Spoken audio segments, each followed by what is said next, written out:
Good evening, ladies and gentlemen. It's Johnny Gitz here. As we've just passed the 1 year coronavirus start date, I thought I'd do us another bit of a blog. As I can see, this is hopefully coming to an end for us. Another couple of months, the 21st of June, we should all be clear again and the place back opened up. But I know how people feel when your wheelie bin goes out more than you do. It makes you think a little bit. And with the wind we've had round here the past few weeks, my wheelie bin's on a speed awareness course next week. Anyhow, to tell you what's been going on in my life, Mrs. said the other day we have to go down Tesco shopping. And we went down, the only free thing you can get there is a bag for life. Well, I've already got one of them.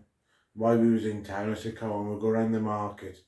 Because as you can see, I like wearing and collecting hats. So I bought myself a 10-gallon hat, 80 quid. You know, that works out to 8 quid a gallon. And while we were there was a Arab selling male slippers. He said, male slippers, put them on, make love to your wife all night. And there's this old couple there walking round. And she said, Harry, she said, get a pair of them, I'll go arse with you. So he goes up, he says, how much are they? He said, €8, sir. He said, can I try a pair on? He said, certainly. So he tries them on. The next thing, he's got this Arab over the table giving him one. He said, a friend, you've got them on the wrong feet. Anyway, we were sat here last night and they want to watch on the telly. And Mr. says, shall we watch our wedding video back? I said, have Crime Watch sent it back yet? She said, oh yes. Anyway, she put it on. Well, we got married in a castle. And she wanted that, and it was a great day till everybody started bouncing on it. And then we had the reception back at McDonald's, which, to come to think of it, it was the last happy meal we had together. And then we had the honeymoon. We had a nice hotel. We were in the hotel, and on the evening she was taking her dress off, and I said, oh, you've got a lovely big bum in them pants. She said, get out. I said, hey, don't you be like that. I was complimenting. She said, I'm not having you talking to me like that. Not like starting married life like that. Get out. So I walked onto the balcony and I stood there. Just now the door next to us, that opens and a lad walks out onto the balcony. He said, you know what, he says, my wedding night, she's kicked me out just because I said she got nice boobs. I said, oh, I've had the same trouble here. Anyway, we were there talking. About 5 minutes goes past, a door about 4 up opens and a lad comes out. I said, is it your wedding night? He said, yeah. I said, I bet you put your foot in it. He said, no, but I bloody could have done.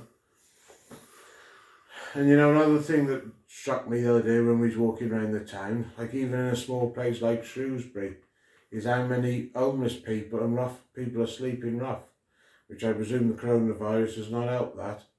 And we was walking along and the one lad said, he said, any change? I said, no change, you've still got the big house and the Mercedes. Anyway, we carried on down and she says, you're a tight, miserable git, you are. She said, give him some money.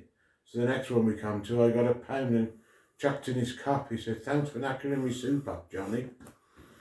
Anyway, sitting here with all this lockdown, and I've had lots of time to think. I've been thinking about some of the things that get on my nerves. And do you know what really boils my piss more than anything?